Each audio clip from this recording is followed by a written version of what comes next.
لم يكن له ولي من الذل وكبره تكبيرا. الله أكبر كبيرا، الحمد لله كثيرا، سبحان الله بكرة وأصيلا. فأعوذ بالله السميع العليم من الشيطان الرجيم. بسم الله الرحمن الرحيم. إن الله لا يغفر أن يشرك به ويغفر ما دون ذلك لمن يشاء ومن يشرك بالله فقد افترى إثما عظيما. وقال سبحانه وتعالى ومن يشرك بالله فقد ضل ضلالا بعيدا. صدق الله العظيم. حمد و ستائش اللہ رب العالمین کے لیے. ہم سب اللہ کی بڑائی بزرگی بیان کرتے ہیں.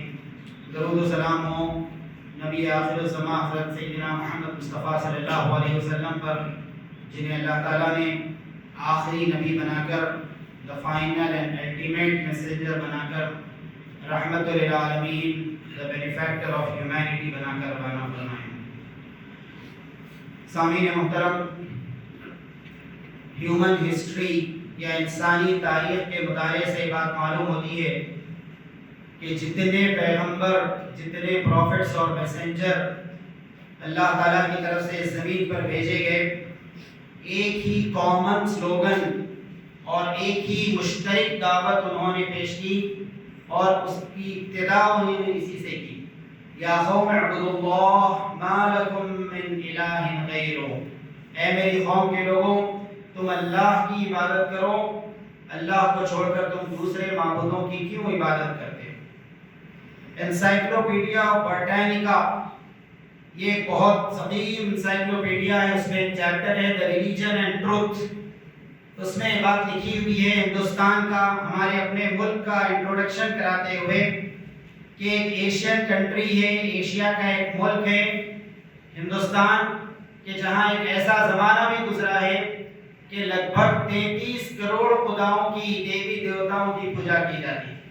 33 کروڑ ایک بہت بڑا فگر ہوتا ہے، ایک بہت بڑی تعداد ہوتی ہے کہ انسانوں نے اپنے رب کو بلا کر یا اپنے رب کے ساتھ کسی اور کو معبود بنا لیا، اپنے ہاتھوں سے بت بنائے، آئیڈل ورشپ کے اندر مبتلا ہوئے، چھوٹے اور بڑے بت بنانا، لکڑی، مٹی اور پتھر کے آئیڈل بنانا، ان کے اندر خدائی تلاش کرنا، ان کو خدا کا ہمسا ٹھہرانا اور ان کے آگے نظر و نیاز ماننا، ان کے آگے عبادات کے انداز اختیار کرنا. قرآن مجید نے ان تمام اعمال کی بہت سختی کے ساتھ مذمت کی، بہت سخت انداز سے اسے کنڈم کیا. ان الشرک لظلم عظیم، فرمایا کہ شرک ایک بہت بڑا ظلم ہے. اور ان اللہ لا یغفر ان یشرک بہ، کہ شرک سے ہٹ کر جو دوسرے گناہ انسان کرے گا، اللہ کے علاوہ کسی اور کو وہ حاجت روا مانے گا، ضروریات پوری کرنے والا مانے گا، الہ اور معبود مانے گا، اس کے آگے ورشپ کے انداز اختیار کرے گا، تو اللہ تبارک و تعالیٰ کو یہ عمل اتنا ناپسند ہے کہ اللہ تعالیٰ اس کی کبھی معافی نہیں کریں گے. شرک سے علاوہ دوسرے جو گناہ ہیں ان کی معافی ہو سکتی ہے.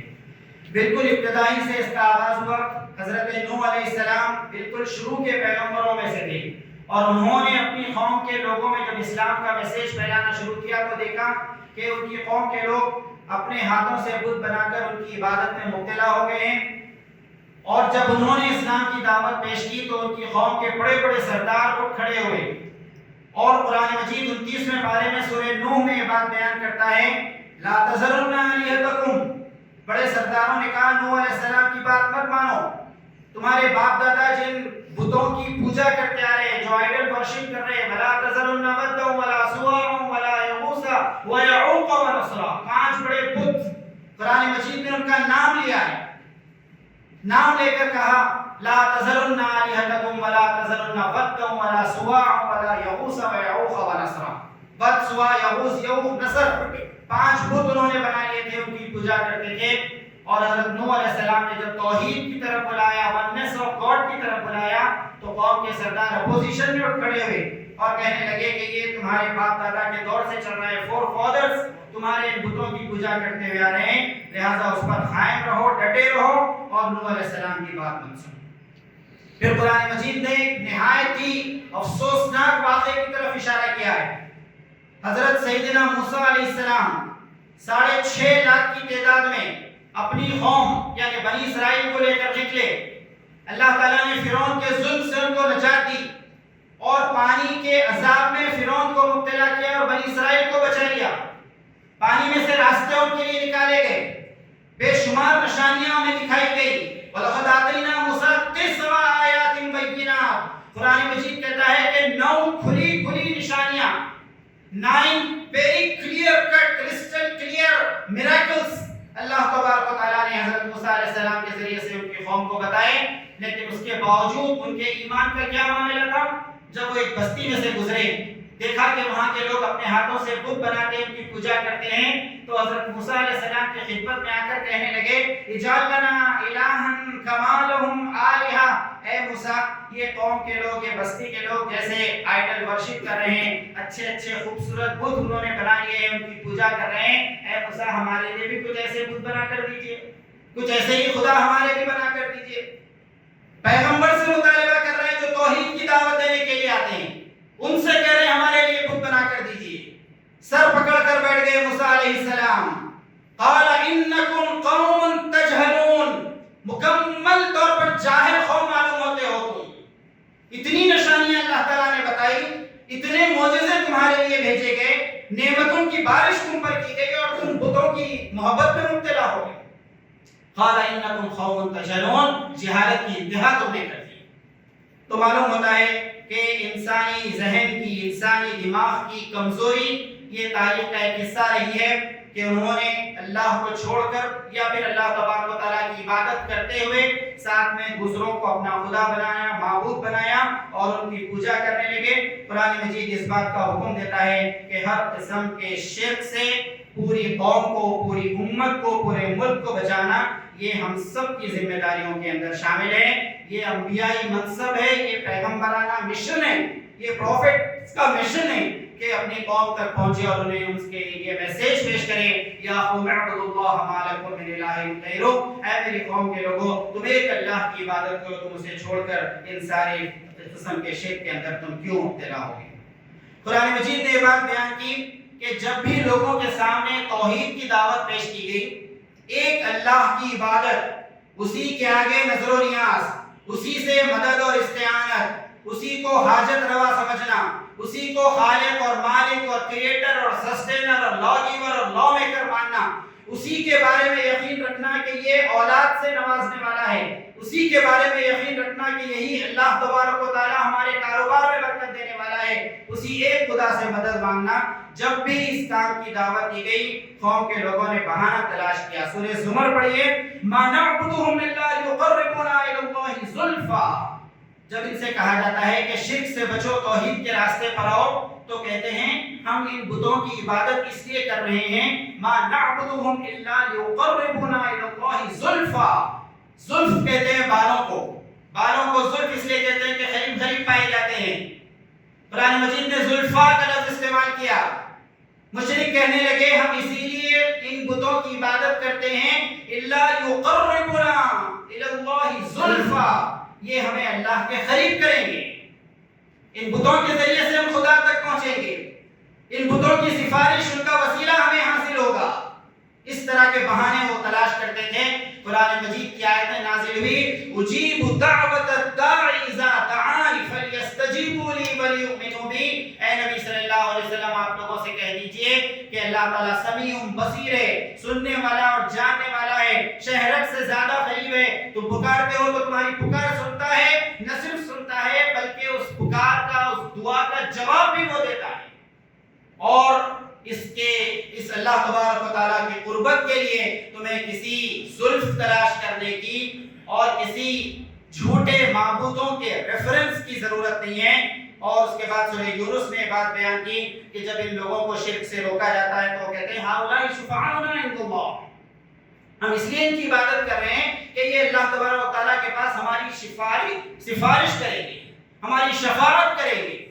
اللہ کے رسول صلی اللہ علیہ وسلم کے بارے میں آتا ہے, جب قرآن مجید کی آیت نازل ہوئی سورہ شعراء کی, وَأَنذِرْ عَشِيرَتَكَ الْأَقْرَبِينَ وَاخْفِضْ جَنَاحَكَ لِمَنِ اتَّبَعَكَ مِنَ الْمُؤْمِنِينَ. اے محمد صلی اللہ علیہ وسلم, آپ پہلے اپنے قریبی رشتہ داروں کو ڈرائیے, انہیں اسلام کی دعوت دیجیے, اللہ کے عذاب سے ڈرائیے. تو نبی کریم صلی اللہ علیہ وسلم نے اپنے جو کلوز ریلیٹیوز تھے, بلڈ ریلیشنز تھے جن کے, ان کو بلا کر ایڈریس کیا. اور انداز دیکھیے نبی کریم صلی اللہ علیہ وسلم کا. آپ نے فرمایا اے میری بیٹی فاطمہ، اپنی بیٹی کو ایڈریس کیا، اے میری بیٹی فاطمہ، اے میری پھوپھو صفیہ، اے میرے چچا عباس، سالنی شئت من مالی، دنیا میں کچھ مال تمہیں چاہیے، کچھ دولت، کچھ پیسہ تمہیں چاہیے تو مجھ سے مانگو، اگر ہے تو میں دے دوں گا. فإني لا أغني عنك من الله شيئا، اے میری بیٹی فاطمہ، اے میری پھوپھو صفیہ، اے میرے چچا عباس، دنیا میں کچھ چاہیے تو مانگ لو، ہے تو دے دوں گا، قیامت میں تمہارے کوئی کام نہیں آ سکتا. نبی کریم صلی اللہ علیہ وسلم کے گھر والوں کے بارے میں فرمایا گیا، اہل بیت کے بارے میں فرمایا گیا کہ خود اللہ کے رسول صلی اللہ علیہ وسلم نے ان کو ایڈریس کیا اور فرمایا دنیا میں کچھ چاہیے تو مانگ لو، قیامت میں تمہارے کام نہیں آؤں. اور یہ لوگ جو شرک میں مبتلا ہیں، دھوکے میں مبتلا ہیں، ہؤلاء شفعاؤنا عند اللہ، ہم اس لیے ان کی عبادت کر رہے ہیں، ہم اس لیے ان کے آگے رکوع سجدہ کر رہے ہیں کہ یہ قیامت میں اللہ تعالیٰ کے ہمارے ہاں سفارش کریں گے، ریکمنڈ کریں گے. نبی کریم صلی اللہ علیہ وسلم نے فرمایا دنیا میں چاہیے تو کچھ لے لو، لیکن قیامت میں تمہاری کوئی مدد نہیں کروں گا. پھر اس کے بعد اہل ایمان سے، مسلمانوں سے یہ بات کہی گئی کہ وہ خالص توحید کو اختیار کریں اور شرک کے جتنے طریقے، جتنے مراسم اور جتنے انڈیکیشنز ہو سکتے ہیں ان سب سے وہ اپنے آپ کو بچائیں. ما هذه التماثيل التي انتم لها عاکفون، پیغمبروں نے جب اپنی قوم کے لوگوں سے کہا ما هذه التماثيل، یہ کیا سملیرٹیز تم نے بنا لیے ہیں، یہ کیا بت ہے جو تم نے اپنے ہاتھوں سے بنا لی ہے، جن کے آگے تم اعتکاف کرتے ہو، انتم لها عاکفون، احترام کے ساتھ ان کے آگے بیٹھتے ہو، رکوع اور سجدے کرتے ہو. تو انہوں نے جواب میں بات کہی وجدنا آبانا لها عابدین، اس لیے کرتے ہیں کہ ہم نے اپنے باپ دادا کو ایسا ہی کرتے پایا ہے. تو بتوں کے آگے سجدہ کرنا، پجاریوں کے آگے سجدہ کرنا، فادر کے آگے، پریسٹ کے آگے، پوپ کے آگے سجدہ کرنا، احترام والا سجدہ کرنا، ریسپیکٹ والا سجدہ کرنا، محبت والا سجدہ کرنا، ان تمام قسم کے سجدوں سے منع کر دیا گیا. بادشاہوں کے آگے احترام کے لیے جھکنا، اس سے منع کیا گیا. چنانچہ حضرت سیدنا یوسف علیہ السلام کے بارے میں آتا ہے کہ دو مرتبہ یہ واقعہ پیش آیا. حضرت یوسف علیہ السلام اپنے والد کے پاس پہنچے اور کہا کہ ابا جان، میں نے خواب میں دیکھا ہے انی رأیت 11 کوكبا والشمس والقمر رأیتهم لی ساجدین، کہ سورج اور چاند اور ستارے میرے آگے سجدہ کر رہے ہیں، میں نے خواب میں دیکھا. اور اس خواب کی تعبیر اس طرح پوری ہوئی کہ حضرت یوسف علیہ السلام کو جب کنویں سے نکالا گیا اور مصر کے بازار میں لا کر بیچ دیا گیا اور پیغمبر وقت کو جیل کو پہنچا دیا گیا اور جیل میں کئی سال بھری جوانی انہوں نے جیل میں گزار دی، لیکن ایک کو وقت آیا کہ انہیں اس ملک کے مصر کا، عجب کا بادشاہ بنا دیا گیا. تو قرآن مجید کہتا ہے وَرَفَعَ أَبَوَيْهِ عَلَى الْعَرْشِ وَخَرُّوا لَهُ سُجَّدًا. حضرت یوسف علیہ السلام کے پیرنٹس، ان کے والدین جب پہنچے فلسطین سے مصر، حضرت یوسف علیہ السلام نے بازو بنایا، اپنے تخت پر ان کو بٹھا لیا اور جیسے ہی پیغمبر اور ان کے والدین تخت پر بیٹھے وَخَرُّوا لَهُ سُجَّدًا، پورا دربار سجدے کے اندر گر گیا، سب لوگ سجدے میں گر گئے. مفسرین نے بیان کیا ہے کہ یہ سجدہ سجدہ محبت تھا. بادشاہوں کو محبت کے ساتھ، پیار کے ساتھ، بہت ان کو چاہتے ہوئے پسندیدگی کے اندر سے سجدہ کیا جاتا تھا، ان سب سے منع کر دیا گیا. ابو داؤد شریف کی روایت ہے، نبی کریم صلی اللہ علیہ وسلم کے خدمت میں لوگ آئے، کہا کہ یا رسول اللہ صلی اللہ علیہ وسلم، ہم عرب سے باہر گئے تھے، ہم نے سیریا کا، ملک شام کا سفر کیا ہے اور ہم نے مختلف مقامات پر دیکھا ہے کہ لوگ بادشاہوں کے آگے سجدہ کرتے ہیں، آپ سب سے بڑے بادشاہ، آپ سب سے بڑے قائد، اجازت دیجیے کہ ہم آپ کو سجدہ کریں. تو نبی کریم صلی اللہ علیہ وسلم نے پوچھا، ابو داؤد شریف کی روایت میں الفاظ آتے ہیں، آپ صلی اللہ علیہ وسلم نے سوال کیا کہ کیا میرے بعد میری خبر کو بھی سجدہ کرو گے؟ لوگوں نے کہا ہم ایسا نہیں کریں گے، آپ کے بعد آپ کی خبر کو سجدہ نہیں کریں گے. تو نبی کریم صلی اللہ علیہ وسلم نے فرمایا تو پھر دنیا میں بھی، میری زندگی میں بھی تمہیں اجازت نہیں دی جائے گی کہ میرے آگے سجدہ. اور پھر اس کے بعد نبی کریم صلی اللہ علیہ وسلم نے ارشاد فرمایا کہ اگر انسانوں کو سجدہ روا ہوتا، انسانوں کے آگے رکوع اور سجدہ جائز ہوتا، تو میں بیوی کو اس بات کا حکم دیتا کہ وہ اپنے شوہر کو سجدہ کرے. اس بات کی اجازت نہیں دی گئی کہ کسی قسم کے رکوع اور سجدے انسانوں کے آگے کیے جائیں، انسانوں کے آگے احترام اور ریسپیکٹ کا وہ سٹائل اختیار کیا جائے جو رکوع اور سجدے اور عبادت اور ورشپ کے زمرے میں آتا ہے، سب سے منع کیا.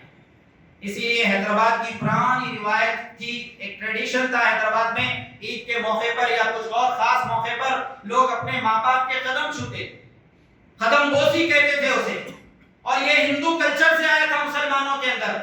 منع کیا گیا کہ رکوع اور سجدے کی حالت صرف اللہ کے آگے اختیار کی جا سکتی ہے، چاہے ماں باپ بھی کیوں نہ ہو، چاہے کتنے ہی مقرب رشتہ دار کیوں نہ ہو، ان کے آگے رکوع اور سجدہ نہیں کیا جا سکتا۔ سلام کی اجازت دی گئی، اور پھر اس کے بعد مصافحے کی اجازت دی گئی، خاص حالات میں گلے ملنے کی اجازت دی گئی، لیکن رکوع اور سجدے کی اجازت نہیں دی۔ پھر اس کے بعد اہل ایمان سے کہا گیا کہ وہ توحید الہی کی صفات کو اختیار کریں، اللہ تبارک و تعالیٰ کے بارے میں یہ یقین ان کے اندر ہو کہ غیب کا علم صرف اور صرف اللہ تعالیٰ کے پاس ہے۔ سورہ انعام میں فرمایا گیا وَعِندَهُ مَفَاتِحُ الْغَيْبِ لَا يَعْلَمُهَا إِلَّا هُوَ، غیب کی کنجیاں صرف اللہ کے پاس ہے اور اس کا علم اس کے علاوہ کسی اور کو حاصل نہیں ہے۔ بخاری شریف کی روایت میں آتا ہے کہ کسی کی شادی کا موقع تھا، شادی کے موقع پر لڑکیاں عربی زبان میں گیت گا رہی تھیں۔ ہمارے ہاں اگر اس طرح کے کوئی گیت وغیرہ جو جائز ہے اور بغیر میوزک کے اور بغیر ڈانس کے ہوں، کچھ اس طرح کا انداز اختیار کیا جائے تو لوگ بہت برا مان جاتے ہیں۔ نبی کریم صلی اللہ علیہ وسلم نے خود دیکھا، اور بخاری شریف کی روایت میں ہے کہ شادی کے موقع پر لڑکیاں عربی زبان کا گیت گا رہی تھی۔ جیسے ہی اللہ کے رسول صلی اللہ علیہ وسلم پر نظر پڑی، جو گیت گا رہی تھی، جو سانگ پہلے ان کا چل رہا تھا اسے روک دیا اور ایک نیا عربی ترانہ انہوں نے شروع کیا، وَفِينَا رَسُولٌ يَعْلَمُ مَا فِي غَدٍ، کہ ہمارے درمیان ایک ایسے رسول ہیں جو جانتے ہیں کہ ہمارے ساتھ کل کیا ہونے والا ہے، فیوچر میں کیا ہونے والا ہے، یہ ہمارے نبی جانتے ہیں۔ تو اللہ کے رسول صلی اللہ علیہ وسلم نے جب یہ سینٹنس سنا، جب یہ شاعری سنی، تو آپ نے فرمایا یہ مت پڑھو، اور پہلے جو تم پڑھ رہے تھے بس وہی پڑھتے ہیں۔ اللہ کے رسول صلی اللہ علیہ وسلم نے ڈسکریج کیا اور اس بات کا اعلان کیا کہ علم غیب اللہ تبارک و تعالیٰ کو ہے، قُلْ لَا يَعْلَمُ مَنْ فِي السَّمَاوَاتِ وَالْأَرْضِ الْغَيْبَ إِلَّا اللَّهُ، اور سورہ انعام میں ہی فرمایا گیا قُلْ لَا أَقُولُ لَكُمْ عِنْدِي خَزَائِنُ اللَّهِ، اے نبی صلی اللہ علیہ وسلم آپ لوگوں سے کہیے میں تم سے اس بات کا کلیم نہیں کرتا، اس بات کا دعویٰ نہیں کرتا کہ میرے پاس خزانے ہیں اللہ تعالیٰ کی طرف سے، وَلَا أَعْلَمُ الْغَيْبَ، میں اس بات کا دعویٰ بھی نہیں کرتا کہ میرے پاس غیب کا علم موجود ہے۔ تو فرمایا گیا کہ اللہ تبارک و تعالیٰ ہی اصل علم غیب رکھنے والا ہے، اور توحید کا یہ تصور ہے کہ اس پر اچھی طرح سے قائم رہے۔ عرب کا معاملہ یہ تھا کہ لوگ یہ سمجھتے تھے کہ بعض لوگ فیوچر کے بارے میں جانتے ہیں، غیب کا علم رکھتے ہیں، چنانچہ وہ لوگ جاتے تھے کاہنوں کے پاس۔ کاہن ایسے آدمی کو کہتے تھے جو کچھ پتے اور پھال اور اس طرح کی چیزوں کے ذریعے سے بتاتا تھا کہ ان کے ساتھ فیوچر میں کیا معاملہ پیش آنے والا ہے۔ نبی کریم صلی اللہ علیہ وسلم نے منع کیا ان کے پاس جانے سے۔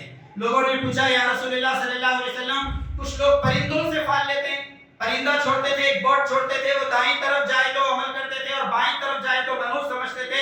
آپ نے فرمایا تمہارا وہم ہے، یہ تمہارے دماغ کی کمزوری ہے۔ تو لوگوں نے کہا یا رسول اللہ صلی اللہ علیہ وسلم، بعض کاہن، بعض لوگ اس طرح کی باتیں بتانے والے نجومی ٹائپ کے، وہ بعض اچھی صحیح باتیں بھی بتا دیتے ہیں۔ تو نبی کریم صلی اللہ علیہ وسلم نے فرمایا کہ شیطان کبھی ایک آدھ بات سن لیتا ہے اور مرغی کی طرح خر خر کر کے اپنے دوستوں کے کانوں میں ڈال دیتا ہے، اور وہ اس میں 100 جھوٹ ملا کر بول دیتے ہیں، اور کوئی ایک آدھ بات سچی ثابت ہو جاتی ہے تو تم دھوکے میں مبتلا ہو جاتے ہیں۔ عراف ایک ایسے آدمی کو کہتے تھے جو چوری کا پتہ بتاتا تھا۔ لوگ جاتے تھے اس کے پاس اور بولتے تھے کہ ہمارے پاس چوری ہو گئی ہے، بتائیے کہ کس نے چوری کی ہے، اور وہ کچھ الٹے سیدھے انداز اختیار کر کے لوگوں کو بتاتا تھا کہ فلاں آدمی نے چوری کی ہے۔ اللہ کے رسول صلی اللہ علیہ وسلم نے اس سے منع کیا۔ ابو داؤد شریف اور ابن ماجہ کی روایت میں الفاظ ہیں، آپ نے فرمایا کہ جو کوئی کاہنوں کے پاس جائے اور جادوگروں کے پاس جائے اور اس کی باتوں کو سچ سمجھے تو وہ محمد کی رسالت کا انکار کرے۔ ان کے پاس جانے سے منع کیا گیا، ان کی باتیں سننے سے بھی منع کیا گیا۔ کوئی کہے کہ ایک آدمی طوطا لے کر آیا ہے، پیرٹ لے کر آیا ہے اور وہ شاید میرے فیوچر کے بارے میں بتا دے گا، اس کو اس کے فیوچر کا علم ہوتا تو ایسا گلیوں کی خاک نہیں چھانتا اور فٹ پاتھ پر نہیں بیٹھتا اور وہ مرسیڈیز میں پھر رہا ہوتا۔ تو فرمایا گیا کہ ان کی بات سننا اور ان کی بات پر یقین رکھنا، ان دونوں سے منع کیا گیا، اور فرمایا جو کوئی ان کی بات سنتا ہے وہ محمد صلی اللہ علیہ وسلم کی رسالت کا انکار کرتا ہے۔ پھر اس بات کا حکم دیا گیا کہ اللہ کے علاوہ کسی اور کی قسم نہ کھائی جائے۔ لا تحلفوا بالطواغیت ولا بآبائکم، مسلم شریف کی روایت ہے، عبد الرحمن بن سمرہ رضی اللہ تعالیٰ عنہ راوی ہیں، اللہ کے علاوہ کسی اور کی قسم نہ کھاؤ، ولا بآبائکم، اپنے باپ اور اپنے فور فادر ماں کی قسم، باپ کی قسم، کعبے کی قسم، قرآن کی قسم، ان سب سے منع کیا گیا اور حکم دیا گیا کہ صرف اللہ کی قسم کھائی جا سکتی ہے، اور ان تمام قسم کے قسموں میں جو تم مبتلا ہو اس سے منع کیا گیا۔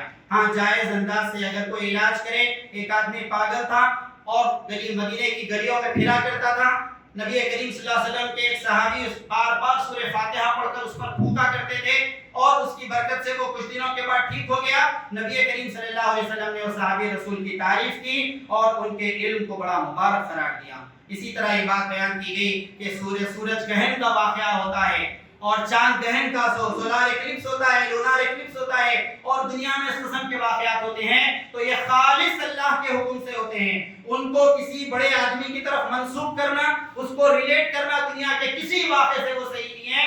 نبی کریم صلی اللہ علیہ وسلم کے ایک بیٹے کا انتقال ہوا اور اتفاق سے اس دن سورج گہن کا واقعہ ہوا۔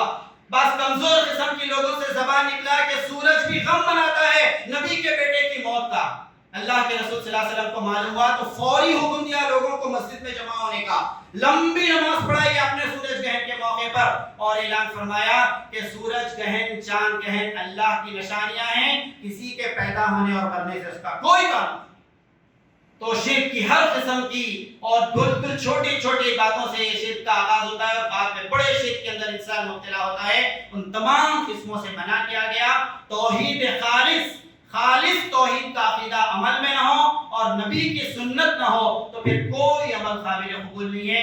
اللہ تعالیٰ ان باتوں پر غور کرنے اور عمل کرنے کی توفیق عطا فرما، توحید خالص کو سمجھنے اور اختیار کرنے کی توفیق عطا فرما۔ رب اغفر وارحم وانت خیر الراحمین والحمد للہ۔